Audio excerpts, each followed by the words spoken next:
नमस्कार। ईरान ने एक और पत्ता खोल दिया है और इस पत्ते के खोलने के बाद दुनिया के लिए अब चिंता करने की बारी है। और अगर अमेरिका को ठीक लगे तो डोनाल्ड ट्रंप को भी कहीं ना कहीं से लगाम लगाने का वक्त आ गया है। जो संकेत अब सामने आए हैं वो ये बताते हैं कि ईरान का परमाणु बम करीब करीब तैयार है। ज़्यादा डोनाल्ड ट्रंप ने चू चपड़ की, इस डील को ड्रामेबाजी में उलझा कर रखा, चीज़ों को बाकायदा फालतू की उल्टी सीधी 50 शर्तें रख के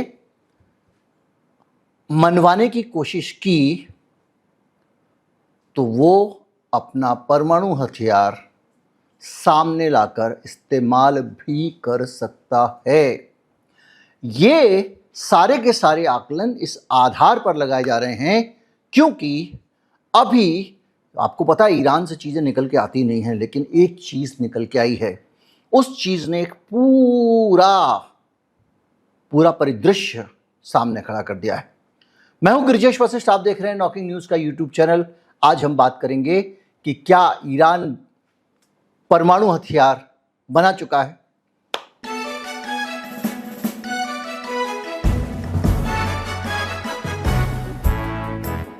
मोहसिन राजई ये कौन है? ये सुप्रीम लीडर के सैनिक सलाहकार हैं। यानी वहां संसद एक तरफ, दूसरा सेटअप एक तरफ, लेकिन सुप्रीम काउंसिल और सुप्रीम लीडर एक तरफ। सुप्रीम काउंसिल और सुप्रीम लीडर को जो मार्गदर्शन करते हैं जो लोग, उनमें से एक मोहसिन साहब है। मोहसिन साहब ने एक बड़ा बयान दिया है और ये बयान पूरी दुनिया को सीधे धमकी है। उसने कहा कि अमेरिका ने अगर ज़्यादा परेशान किया, ज़्यादा ये हारमुज वारमुज में डिस्टर्बेंस क्रिएट किया, ईरान का स्टैंड है कि हारमुज हमारा है, इसको लेकर हमें अमेरिका के अप्रूवल की ज़रूरत नहीं है, अमेरिका जितनी जल्दी हो सके इसको स्वीकार कर ले, मतलब इस पे कोई निगोशिएशंस नहीं होने हैं, ये तो हमारा है। तो अगर अमेरिका ज़्यादा डिस्टर्ब करता है ईरान को तो ईरान NPT से बाहर हो जाएगा, यानी नॉन प्रोलिफरेशन न्यूक्लियर वेपन की जो ट्रीटी है, मतलब सीधे सीधे परमाणु अप्रसार संधि, यानी परमाणु हथियारों का कम से कम फैलाव हो, उसको रोकने के लिए एक संधि बनाई गई। और उसमें जो लोग अभी तक जिन्होंने हथियार नहीं बनाए हैं और वो हथियार बना सकते हैं, ऐसे देशों को लेके साइन करा लिए जाते हैं कि उनकी परमाणु फैसिलिटी जितनी है वो अंतर्राष्ट्रीय निगरानी में रहे। ये दुनिया का भेदभाव है, एक तरफ सैकड़ों परमाणु बम, दूसरी तरफ एक बनाने के लिए भी इतने सारे झंझट। लेकिन जो भी है, इजराइल के पास है और उसने NPT भी साइन नहीं की है। उत्तर कोरिया के पास है और वो NPT से कब का बाहर निकल चुका है, नहीं मानते तुम्हारी संधि।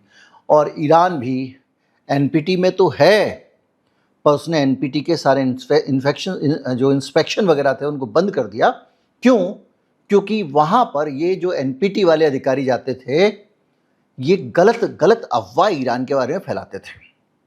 इनके जो कैमरे निगरानी वगैरानी के लगे हुए थे उन्हें सब उखाड़ के फेंक दिए हैं और उन्होंने सीधे सीधे कहा कि ये लोग जो है अमेरिका के, इजराइल के काम ज़्यादा करते हैं, हमारी जासूसी करते हैं, ना कि ये हमारे परमाणु कार्यक्रम को नियंत्रण का काम करते हैं। तो NPT से बाहर निकलने का मतलब ये है कि ईरान के पास ये खुली छूट होगी, जब चाहे वो परमाणु बम बना सके। अब यहां बड़ी बात आती है कि क्या ईरान परमाणु बम बना सकता है? तो हम चलते हैं सरल भाषा वाले सरल एक्सप्लेनेशन पे। ईरान न्यूक्लियर थ्रेशोल्ड स्टेट माना जाता है, मतलब वो एक ऐसा देश है जो न्यूक्लियर बम बनाने के बहुत नज़दीक है, कभी भी बना सकता है। ईरान के पास में उसके लिए सब कुछ है। मसलन आपको अगर बढ़िया सा बटर पनीर बनाना है या आपको पनीर मसाला बनाना है, तो उसके दो तरीके होते हैं। एक तो ये होता है कि आप पनीर लोगे, उसके बाद में प्याज काटोगे, टमाटर काटोगे, ये काटोगे वगैरह वगैरह। ईरान का केस फर्क है। उसने पूरा जो ओटीएम मसाला होता है, ओटीएम मसाला जिन लोग नहीं जानते, इनको कुकिंग का शौक नहीं, उनके लिए बता दूं, प्याज टमाटर वगैरह डाल के, मसाले वसाले डाल के भून के तैयार मसाला फ्रिज में रख दिया जाता है। और 2 चम्मच मसाला निकाला, उसके अंदर जो 2 ग्रेवी डाली, 2-3 तरह के काजू वाली ग्रेवी होती है, नॉर्मल होता है, डाली, ऊपर से पनीर डाला और झट से प्लेट में दे दिया। ये जो आप आजकल ऑनलाइन ऑर्डर करते हैं ना, और 3 मिनट और 5 मिनट और 10 मिनट में आ जाता है, ये ऐसे ही आता है। तो ईरान के पास परमाणु बम बनाने के लिए सब कुछ तैयार है। अब यहां पर लेके 2 राय है। अक्सर आप रोज बातचीत में सुनते होंगे कि ईरान के पास में 60% तक परिष्कृत यूरेनियम है। यानी आप ओटीएम मसाला के हिसाब से देखें तो वो मसाला भुना हुआ है, लेकिन पूरा नहीं भुना हुआ है, 60% भुना हुआ है। इतना नहीं भुना हुआ कि सीधे उसके अंदर पनीर डाल के भूनो या कोई दूसरी सब्जी डाल के भूनो और पानी डाल दो और सब्जी तैयार हो जाए। यानी 90% चाहिए हथियार के लिए, परमाणु बम बनाने के लिए, उसके पास 60% है। ये एक बात कही जाती है। क्यों कही जाती है? इसके लिए बहुत सारी सोचने की बातें हैं और इतिहास में जाना पड़ेगा। 60% से 90% जाने के लिए आपको महीने भर का समय भी नहीं चाहिए, अगर आपके पास अच्छी वाली सेंट्रीफ्यूगल मशीन है। सेंट्रीफ्यूगल मशीन कुछ नहीं करती है, आपके यूरेनियम को तेजी से एक टेस्ट ट्यूब में डाल के घुमाती है, उसके अंदर यूरेनियम एक तरफ इकट्ठा हो जाता है, अशुद्धियां एक तरफ हो जाती हैं। तो ज़्यादा तेज़ी से घुमाने वाली जो मशीन होती है, वो टेक्नोलॉजी बेसिक वही है, बाकी तो वो बहुत एडवांस मशीन होती है। ऐसा थोड़ी होती है कि आप उठा के या दूध की डेयरी से ले जाओ और वहाँ पे कर दो, तो नहीं हो पाएगा। खैर, तो ये जो मशीन है, ये मशीन आपका यूरेनियम शुद्ध कर सकती है। और अगर आप 60% तक पहुँच गए हैं तो समझिए कि काम बस थोड़ा सा ही बचा हुआ, 1 महीने का। यानी, और ये कब से 1 महीने का डिस्टेंस है उसका? ये 2015 से है। 2015 में जब ओबामा ने एक पैक्ट किया ईरान के साथ में, ईरान को बांध दिया, उसका नाम था JCPOA। उसमें एक ब्रेकआउट टाइम तय कर दिया। ये क्या होता है? यानी हम एक ऐसा सिस्टम बनाते हैं, एक ऐसी व्यवस्था बनाते हैं कि आपको परमाणु बम बनाने में 1 साल का समय लगे, सिर्फ इतनी ही हम तैयारी आपको करने देंगे। 1 साल का ब्रेकआउट टाइम। और अब ये ब्रेकआउट टाइम ऐसा कहा जा रहा है कि 1 महीने का भी नहीं बचा है। 1-1.5 महीने से तो लड़ाई में हो, 1 महीने का भी नहीं बचा है। कुछ लोग इसे 3 महीने का मानते हैं। यानी 1 महीने के नोटिस पे वो अपने यूरेनियम को, अभी परमाणु हथियार की बात नहीं हो रही, यूरेनियम को 90% शुद्ध कर सकता है, जिससे हथियार बन जाएगा। मतलब आप ऐसे समझ लीजिए कि आपका जो बारूद है वो करीब करीब तैयार है, थोड़ा सा कुछ करेंगे और वो बम के लायक बारूद हो जाएगा। अब जब आपका 90% ऑलरेडी हो जाना चाहिए, पर ईरान 90% हो गया है, ये नहीं कहेगा। क्यों नहीं कहेगा? ईरान ने अगर ये कह दिया कि उसका 90% हो गया है, तो दुनिया के लोगों को ईरान पर हमला करने का अधिकार मिल जाएगा। और ये हमला संयुक्त राष्ट्र भी सपोर्ट करेगा। और ये जो ईरान पे इजराइल और अमेरिका हमला कर रहे हैं, इस हमले को वैलिडिटी मिल जाएगी। भाई परमाणु हथियार बना लिया था, उसको रोकना था। हालांकि अभी तक जिसने बनाया उस पर हमले नहीं हुए हैं। पाकिस्तान पे कोई हमला नहीं हुआ है, इजराइल पे कोई हमला नहीं हुआ है, उत्तर कोरिया पे कोई हमला नहीं हुआ, लेकिन एक बहाना तो मिल जाएगा, एक लेजिटिमेसी आ जाएगी।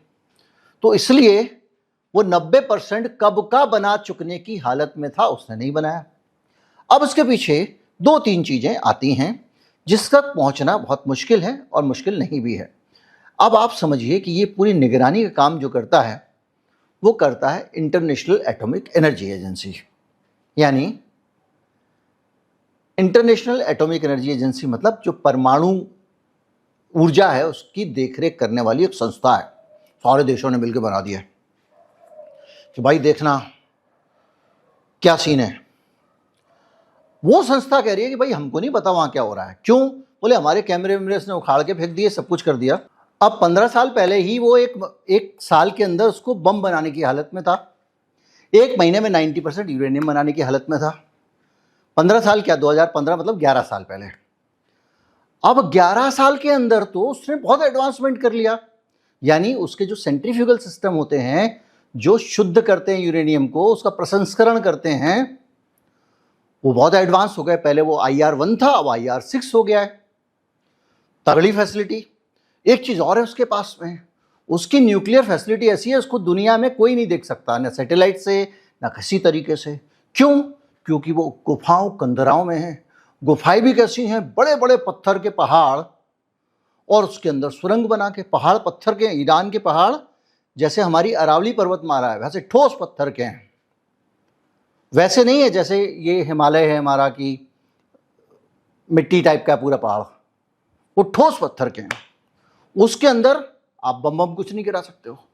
वहां उसकी फैसिलिटी है और वहां पर उसने बड़े सारे इंतजाम कर रखे हैं। अब बात आती है कि उसके पास में 90% मान लीजिए यूरेनियम तो हो गया, पर यूरेनियम को आगे पहुंचा के क्या उसका परमाणु बम बनाने की दशा है? उसके दो फैक्टर हैं।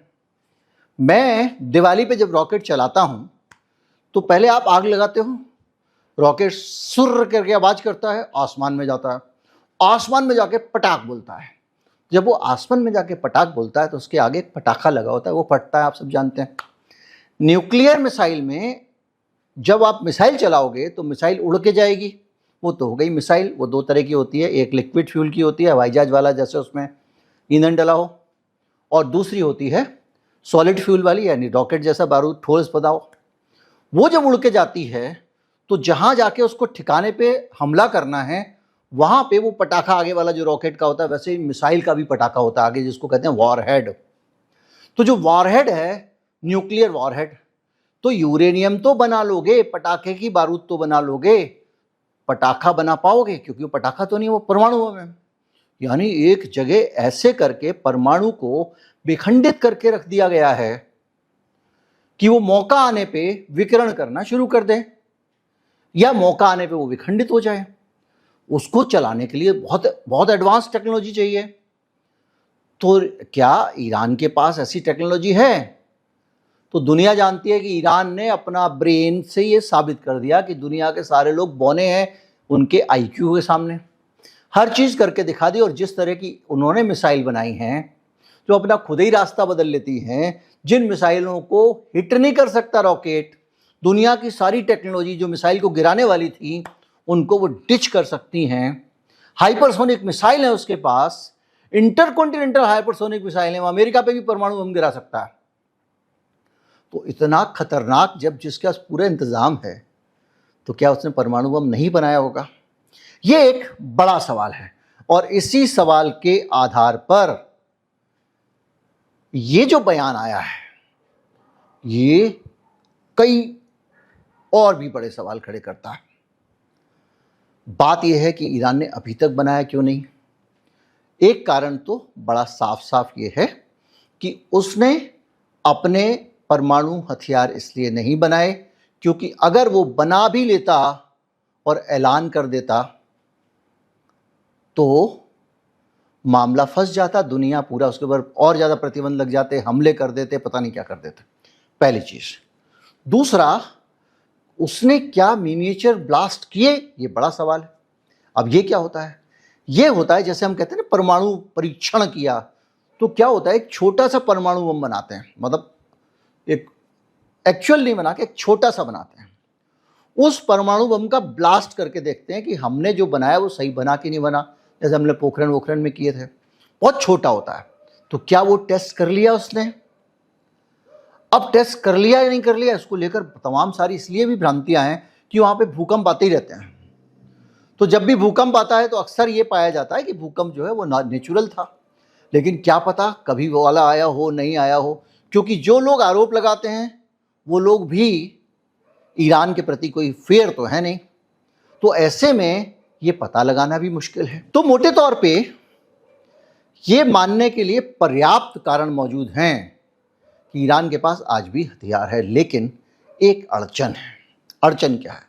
2015 में जब JCPOA हुआ अमेरिका के साथ में, तो उसमें एक चीज तय हुई थी। वो चीज ये थी, ओबामा ने कहा कि खामनेई ने ये कहा है इस्लाम में इस तरह के सामूहिक हथियार का इस्तेमाल वर्जित है। ये बात सही है कि जब इराक ने ईरान पे हमला किया था तो उस वक़्त खामनेई साहब के पास ये विकल्प था कि वो केमिकल हमलों का केमिकल हथियार से जवाब देते, लेकिन ईरान ने नहीं दिया। खामनेई के पास लोग गए, उन्होंने कहा नहीं, हम ये नहीं करेंगे, हम उसूलों के अंदर रहकर इस्लाम के हिसाब से लड़ेंगे। पर यहाँ पर एक सवाल है। सवाल यह है कि माना कि उनका फतवा था और फतवे को सम्मान देते हुए ईरान ने परमाणु हथियार का इस्तेमाल नहीं किया होगा, लेकिन इस्तेमाल ना करना, किसी को मार देना एक अलग चीज़ है और हथियार ना बनाना एक अलग चीज़ है। मर्डर करना अलग चीज़ है और घर से तमंचा लटका के और बंदूक निकाल के निकलना अलग चीज़ है। बंदूक लेके आप निकलते हो तो एक आत्मरक्षा का भाव होता है, भाई जा रहा बंदूक है, उसके बाद उससे पंगा मत लेना। और मर्डर करने आप निकलते हो तो वो बात अलग होती है। तो इस्लाम में ऐसे सामूहिक विनाश के हथियार का इस्तेमाल करना निश्चित तौर पे गलत है। पर क्या हम हथियार बनाएंगे भी नहीं, इसको लेकर बहस है। ईरान के अंदर भी बहस है और बड़ी संख्या में लोग कह रहे हैं कि ऐसा होना चाहिए। अभी ये जो हमला किया है इजराइल और अमेरिका ने, इसके बाद तो ईरान में और ज़्यादा इस बात के पक्ष में लोग खड़े हो गए हैं कि आज हमारे पास अगर परमाणु बम होता तो इनकी हिम्मत नहीं थी कि ये हमारे ऊपर हमला कर जाते हैं। अब हमको बनाना ही चाहिए, डिटरेंस के लिए बनाना चाहिए। मतलब तमंचा इसलिए रखना चाहिए कि हम बाजार में जाएं तो कोई हमारे ऊपर आंख उठा के ना देखे। तो अब उस नजरिए से बहस ईरान के अंदर भी हो रही है, चली आ रही है। इस पूरी बहस के बीच में दोबारा से अगर हम वहां चलें तो क्या ईरान के पास परमाणु बम तैयार है? तो परिस्थितियां कहती हैं वो हर तरह से सक्षम है। उसके पास बढ़िया वाली मिसाइल हैं, उसके पास यूरेनियम को प्रसंस्कृत करने का समय भी रहा है। 11 साल में 60 से 90% नहीं हो पाया क्या? और जब डोनाल्ड ट्रंप ने उस JCPOA को, जो समझौता अमेरिका के साथ हुआ था, उसको अपनी तरफ से कैंसिल कर दिया, जब उस समझौते को भंग कर दिया, उसके बाद ईरान के पास खुली छूट है। तो ये जो ब्रेकआउट पीरियड था 1 साल सवा साल का, जो ओबामा के टाइम पे तय हो गया था, वो ब्रेकआउट पीरियड तो किसी भी समय बढ़ सकता है। हो सकता है वो 1 दिन का रह गया हो, 1 हफ्ते का रह गया हो। तो लौट के अगर हम वापस उसी जगह जाएं जो हमने सब्जी वाला उदाहरण दिया था, तो आज की तारीख पे एक फ्राई पैन के अंदर ईरान के गैस चल रही है नीचे, उसके अंदर तेल पड़ा हुआ है, उसके पास में टमाटर हैं, OTM मसाला है और डालने के लिए बहुत सारी इंग्रेडिएंट हैं। उसको सिर्फ डालना है, गर्म करना है और सर्व कर देना है।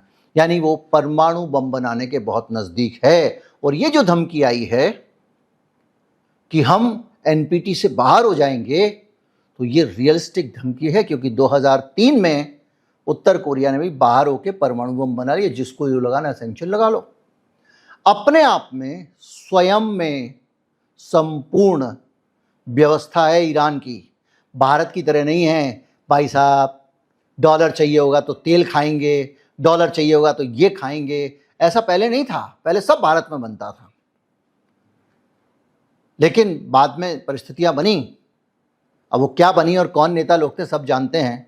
किस तरह से राजीव गांधी, इंदिरा गांधी की हत्या करने के बाद लोगों को बिठाया गया और उन्होंने किस तरह से पूरे देश की नीतियां बदल दी। अब कांग्रेस पार्टी भी उसके बारे में नहीं बोलना चाहती है, वो उन नेताओं को अपने गौरवशाली नेता के तौर पे दिखाती है। पर जो भी हुआ, उसके बाद से हम धीरे धीरे अपनी जो हमारी आत्मनिर्भरता थी होते चले गए। उसके बाद made in India, make in India में बदल गया कि पहले तो भारत में जो सामान बनता था वो भारतीय बनाएंगे, अब तो ये क्या, बाहर वाले आके भारत में बना लो। यानी पूरा सीन बदल चुका है। तो हमारी तो निर्भरता दूसरों पे बहुत ज़्यादा है, पर ईरान की नहीं है भाई। ईरान बहुत कम चीज़ें बाहर से मंगाता है, उसका सारा काम अपना खुद हो जाता है। तो वो देश जब चाहे तब परमाणु बम का ऐलान कर सकता है, और अगर अब डोनाल्ड ट्रंप ने या कुछ और ज़्यादा परिस्थितियां बिगड़ी तो कोई बड़ी बात नहीं कि किसी एक साइलो से एक मिसाइल निकले, उड़ती हुई जाए 150-200 मिसाइल के साथ, सारे मिसाइल डिफेंस सिस्टम को भ्रमित करते हुए और अपने टारगेट को हिट कर दे। क्योंकि उसके पास सब कुछ है, उसके पास ये भी टेक्नोलॉजी है कि मैं कैसे मिसाइल को गंतव्य तक पहुंचाऊं, वो भी वो कर सकता है। बाकी लोगों की मिसाइल हो सकता है इंटरसेप्ट करके गिर जाएं, लेकिन अगर वो हिट करना चाहेगा तो कर लेगा। ये उसने इजराइल में करके दिखा दिया है। तो आज की तारीख में मोटा मोटा निष्कर्ष निकलता है कि ईरान के पास हथियार है। और ये मैं इसलिए कह रहा हूं कि जो फतवा होता है, जब तक व्यक्ति जीवित रहता है तब तक फतवा लागू होता है। अली खामनेई दुनिया से जा चुके हैं, उनकी हत्या करके अमेरिका ने ईरान को एक नैतिक बंधन से भी मुक्त कर दिया है। क्योंकि अब फतवा देने वाला चला गया तो फतवे की कोई कीमत नहीं बचती है। हां, इस्लाम की जिन वैल्यूज के आधार पर फतवा दिया गया था वो वैल्यूज तो अभी भी मौजूद हैं, लेकिन उनके आधार पे हम बना लेंगे भाई, नहीं मारेंगे। तमंचा गोली ना चलाएं, लेकिन तमंचा लटकाने पे रोक थोड़ी है। तो इस तरह की सारी चीजें हैं जो हमको ये बता रही हैं कि अब जो बयानात आ रहे हैं, आप देखिए कि जो सुप्रीम लीडर का अगर एडवाइजर ये बयान दे रहा है तो ये अमेरिका के लिए खतरे की घंटी है, दुनिया के लिए खतरे की घंटी है। और ये खतरे की घंटी ये कहती है किसी आदमी को इतना मत दबाओ कि वो फट पड़े। और ईरान अब उसी मुहाने पर पहुंच गया है। उम्मीद करता हूं वीडियो आपको अच्छा लगा होगा, सरलता से समझ गए होंगे। अच्छा लगा हो तो ज़्यादा से ज़्यादा लोगों तक पहुंचाएं, चैनल को सब्सक्राइब कर लें। नमस्कार, जय हिंद।